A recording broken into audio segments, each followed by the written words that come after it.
Assalamualaikum warahmatullahi wabarakatuh. Selamat pagi anak-anak. Selamat pagi Bu Guru. Apa kabar kalian hari ini? Alhamdulillah, luar biasa. Allahu Akbar. Baik, sebelum mulai pembelajaran kita hari ini, Ibu minta kursi dan mejanya dirapiin ya. Ya Bu.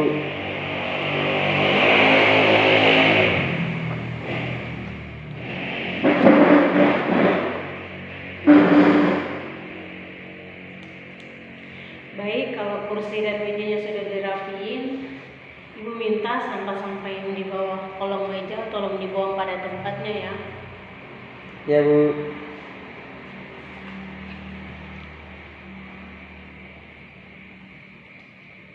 Baik, kalau sudah, Ibu minta ketua kelas pimpin doa ya sebelum kita mulai pada pembelajaran kita hari ini. Teman-teman, mari kita berdoa. Berdoa mulai.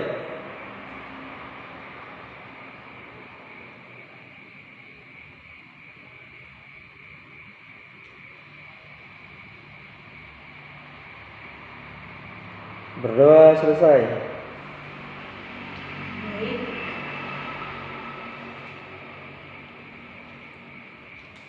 Baik, Ibu akan mengabsen kalian ya. Selviana Nurni, Hadir Bu. Putri Indri, Hadir.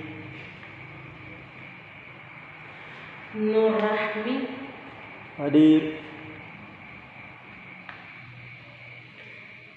Andi Lisda, Alfa Bu. Wahyudi Indra, Hadir Bu. Ade Putra, Sakit. Marcelo Data, Hadir Bu.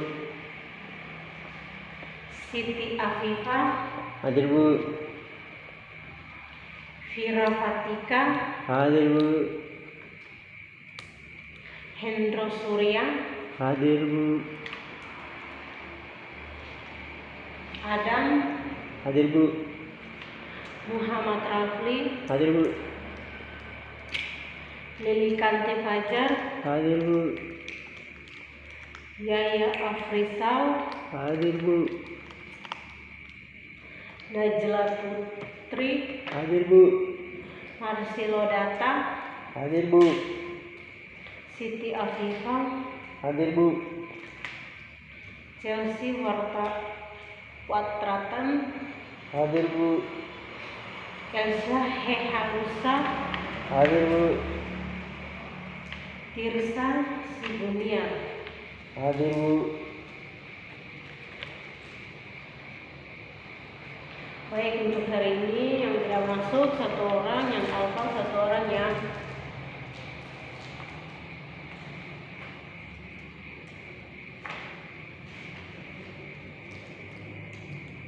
Baik, sebelum mulai pembelajaran kita, Ibu akan memberikan sedikit motivasi kepada kalian agar kalian semangat untuk belajar menggapai cita-cita kalian.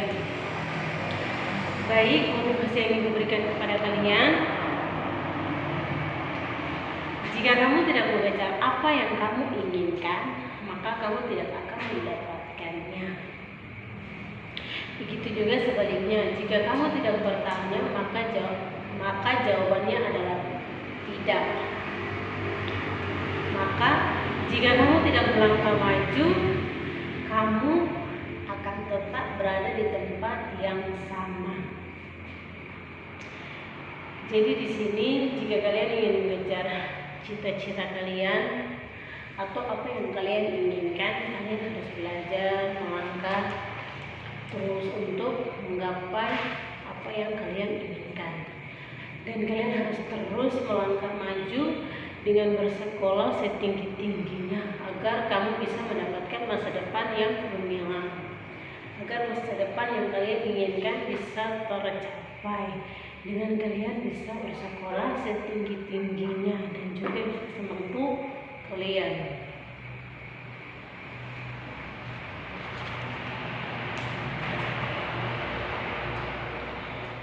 Baik, sekian itu motivasi dari Ibu untuk kalian. Kita akan masuk pada materi.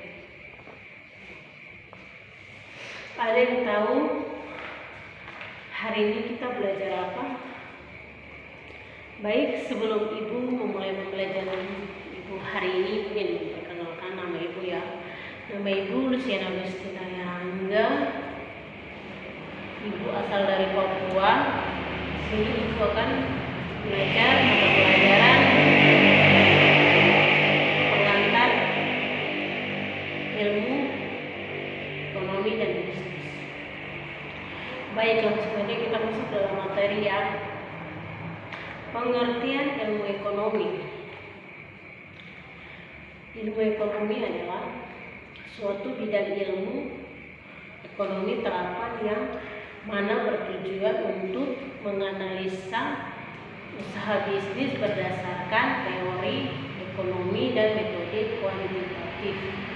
Jadi di sini yang dimaksud dengan ilmu ekonomi itu suatu bidang ekonomi yang diterapkan dalam suatu bisnis yang sedang dijalankan oleh seseorang.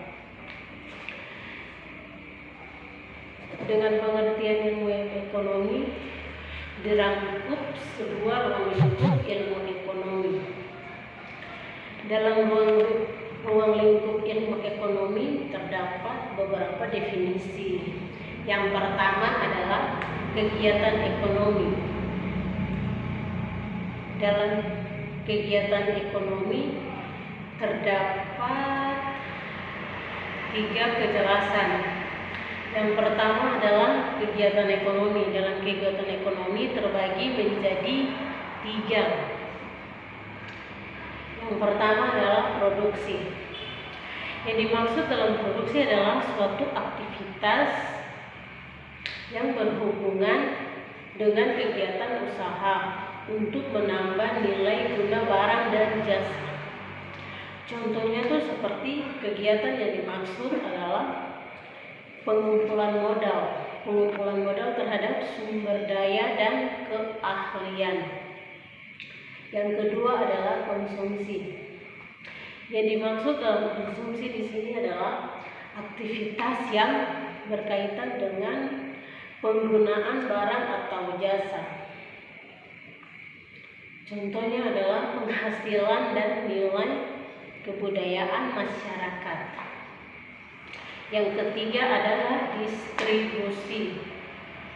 Yang dimaksud dengan distribusi di sini adalah aktivitas yang berkaitan dengan penyebaran barang atau jasa yang sudah siap untuk diproduksi. Baik, itu tadi ruang lingkup ekonomi. Dalam ruang lingkup ekonomi juga terdapat yang kedua adalah tindakan ekonomi. Dalam tindakan ekonomi terbagi menjadi 2 aspek.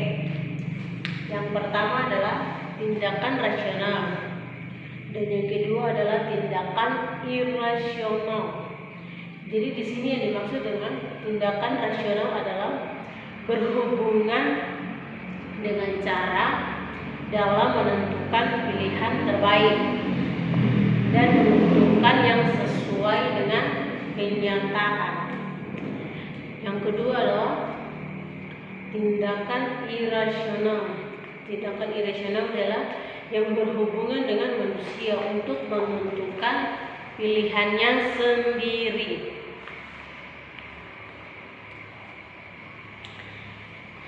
Dan sini yang keempat adalah metode ilmu ekonomi. Dalam metode ilmu ekonomi terbagi menjadi 2. Yang pertama adalah metode induksi. Di sini yang dimaksud dengan metode induksi adalah metode yang didasari oleh berbagai kejadian ekonomi yang disusun secara sistematis sehingga mendapatkan kesimpulan secara umum. Yang kedua adalah metode diskusi. Yang dimaksud dengan metode diskusi di sini adalah metode yang didasari oleh teori ekonomi yang dianalisis dan dipelajari untuk mendapatkan kesimpulan khusus. Ruang lingkup ekonomi dapat dibagi menjadi dua, yaitu mikro dan makro. Jadi di sini yang dimaksud dengan ekonomi makro itu adalah cabang dari ilmu ekonomi yang mempelajari perilaku konsumen perusahaan serta penentuan harga-harga barang yang berkualitas dan tradisional yang akan diperjualbelikan di pasar. Sedangkan yang dimaksud dengan ekonomi makro adalah meneliti bagaimana berbagai keputusan dan perilaku tersebut mempengaruhi penawaran dan permintaan atau barang dan jasa, penentuan harga, dan bagaimana harga pada gilirannya atau menentukan penawaran dan permintaan barang dan jasa selanjutnya. Yang kedua adalah ekonomi makro. Di sini yang dimaksud dengan ekonomi makro adalah studi tentang ekonomi secara keseluruhan. Ekonomi makro menjelaskan perubahan ekonomi yang mempengaruhi pasar, perusahaan, dan masyarakat. Ekonomi makro dapat digunakan untuk menganalisa cara terbaik untuk mempengaruhi target-target yang sudah disepakati atau ditentukan oleh perusahaan masing-masing. Dari teori ekonomi makro dan mikro terdapat juga beberapa manfaat ilmu ekonomi. Manfaat ilmu ekonomi itu adalah dari konsep dan ruang lingkup ekonomi. Ternyata peranannya sangat penting dan besar. Pemenuhan kebutuhan manusia adalah sebagai berikut. Yang pertama adalah membantu manusia dalam memahami pola pikir ekonomi suatu masyarakat sebagai alat pengambilan keputusan terhadap tindakan-tindakan ekonomi, meningkatkan kesadaran terhadap masalah ekonomi dan global. Sedangkan yang ketiga adalah menjadi dasar pengertian tentang potensi dan keterbatasan suatu kebijakan ekonomi.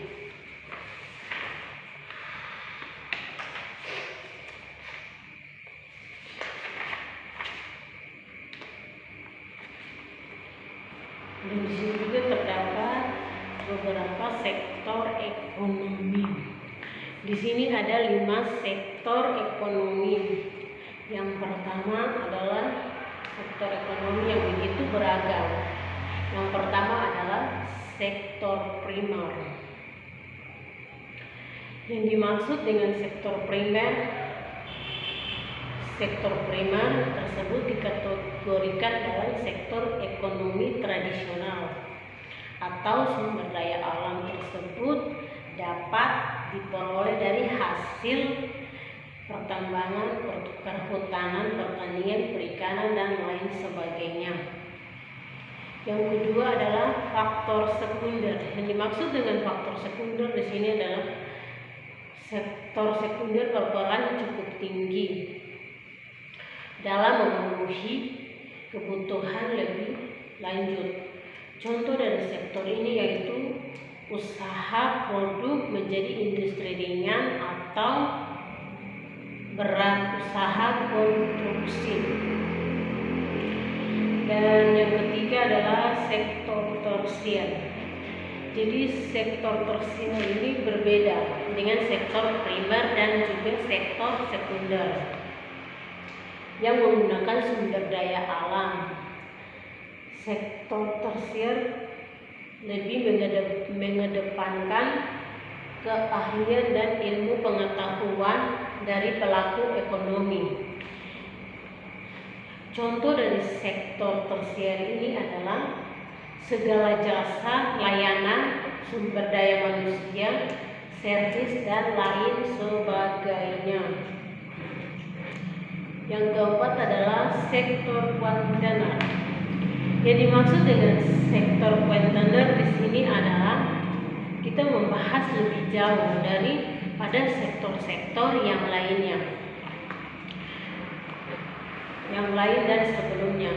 Contoh dari sektor ini adalah pemerintah, kependidikan, riset ilmiah, informasi, dan kebudayaan. Yang kelima adalah sektor kuliner. Yang dimaksud dengan sektor kuliner di sini adalah sektor ini bersama dengan sektor kontainer sangat berpengaruh bagi masyarakat secara langsung karena mereka bertindak sebagai pengambil keputusan yang utama. Dari sektor-sektor ini terdapat beberapa prinsip ekonomi. Yang pertama adalah keputusan yang melibatkan pengorbanan.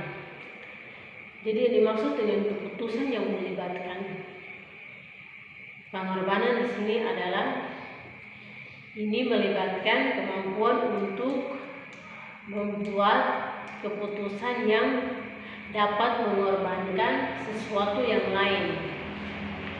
Contohnya seperti ekonomi dapat dihubungkan di mana negara yang menghabiskan sebagian yang menghasilkan besar sumber dayanya untuk pertahanan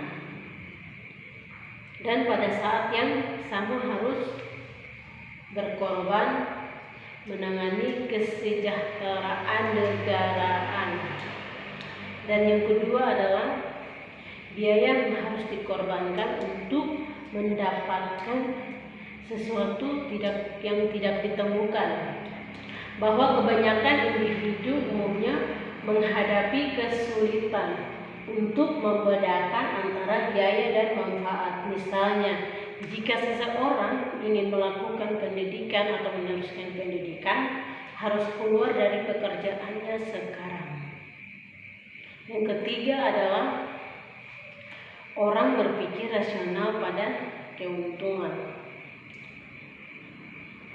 Seorang akan berpikir secara rasional untuk mendapatkan keuntungan dan apa yang menjadi kerugian dari kesempatan yang dipilih. Sebagai contoh, seorang siswa yang terdaftar untuk pendidikan selama 1 tahun.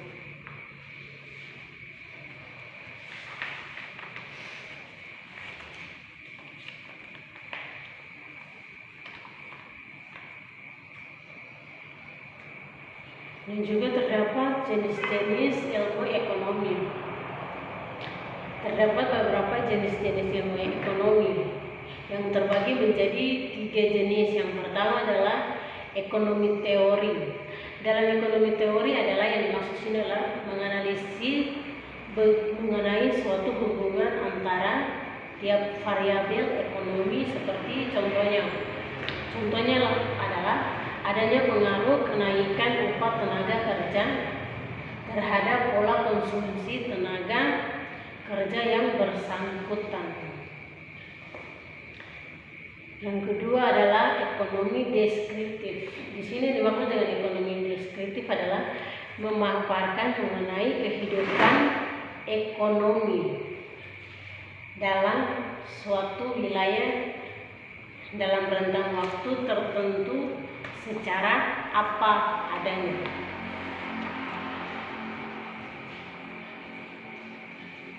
Baik, dari materi yang dijelaskan, Ibu akan menyimpulkan beberapa dari materi yang sudah Ibu jelaskan tadi.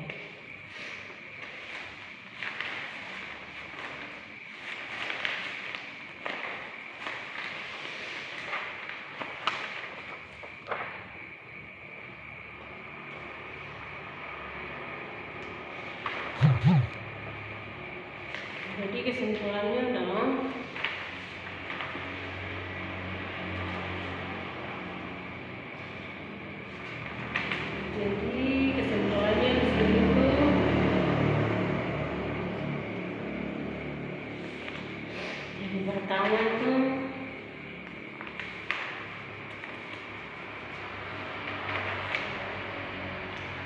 Dalam ruang lingkup ekonomi itu ada 4 bagian. Yang pertama adalah kegiatan ekonomi, tindakan ekonomi, motif ekonomi, dan metode ilmu ekonomi.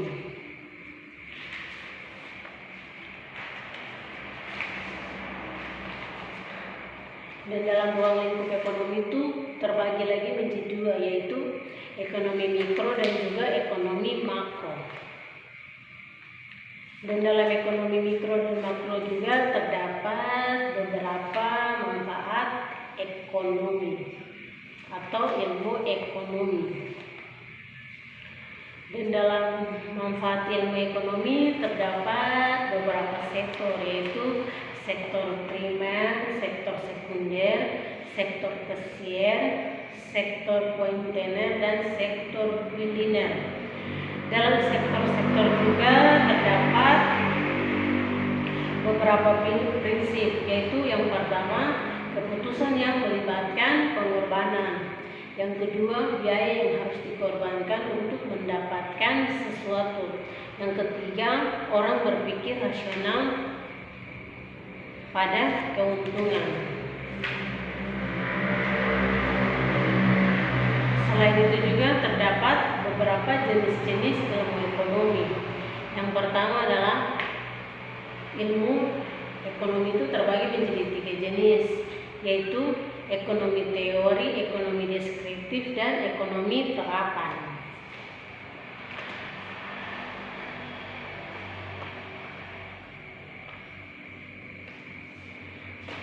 Baik, sekilas dari materi yang Ibu berikan kepada kalian. Baik, Ibu akan memberikan 5 pertanyaan atau tugas untuk kalian menyelesaikannya di rumah ya.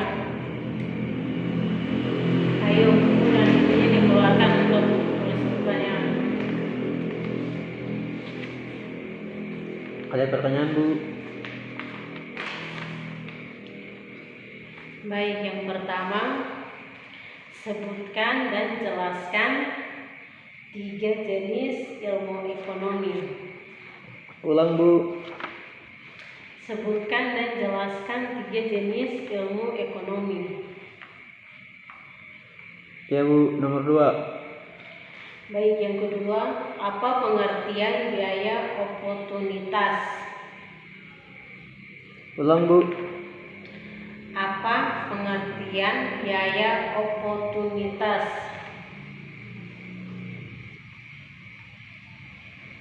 Sudah? Nomor 3, Bu. Yang ketiga, tuliskan peran produsen dalam kegiatan ekonomi. Ulang, Bu. Tuliskan peran produsen dalam kegiatan ekonomi. Yang keempat, jelaskan ruang lingkup ekonomi.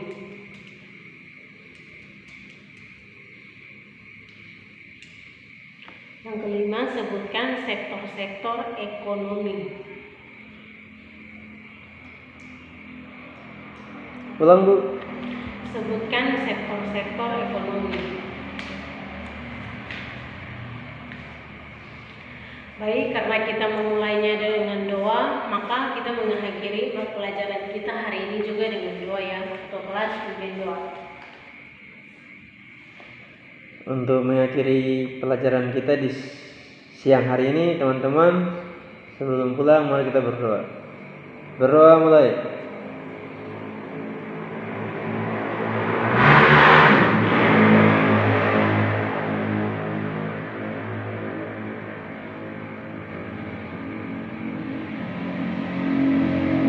Berdoa selesai.